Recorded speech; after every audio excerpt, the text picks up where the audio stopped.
People are gossiping about us and basically everyone who isn't too lazy to steal, which means to take someone else's things without permission. Josein.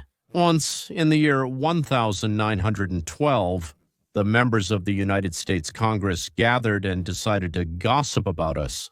They looked at the Constitution and saw that there was a loophole, a permission in case of necessity to collect money from you, a tribute. I would say they really liked the idea, so they came up with the necessity. And, well, so that you wouldn't worry too much, they said they would take it temporarily in just a little bit. They presented it as a strict necessity, passed the 16th Amendment to the Constitution, and started taking 1% of our earnings from the population. Yes, really, right away, after taking a look at Karl Marx, they made this tax progressive. They started taking 7% from the rich. Since then, these thieves started being called progressivists or progressives because they applied this very same, nightmarish idea of Karl Marx in the United States of America.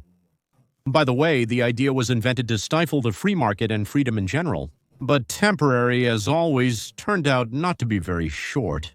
Congress has been meeting for this tax for 112 years. Moreover, they went from 1% to 30%, and from 7 wealthy people to 70.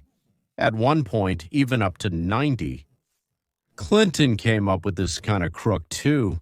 But at the same time, the progressive ones, these are the crooks. They demand to be paid their fair share.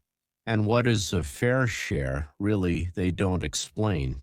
Any member of Congress who has voted even once for a tax increase or for a new tax is a thief. Everyone should know that they are thieves. With only one difference. Some are just more brazen. Well, there's this one old senator, the one who spits when he talks. He's more brazen, and others are less so, just a little less brazen. And they want to rob us, not the way that guy does. The one who spits, but like his bartender too. The one who walks around with him with that dumb smile and a sexual look in his eyes. Let's say these guys want to take 40% from us, right? For what? By the way, we actually adore them because, well, there is a difference between 90 and 40, right?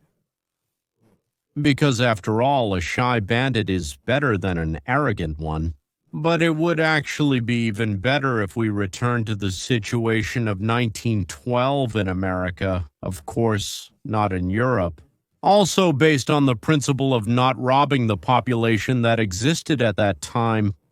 And how to do this, you'll find out by subscribing to our channel. If you don't like it, unsubscribe. No big deal. But I think you'll like it. Subscribe. You have nothing to lose but your taxes.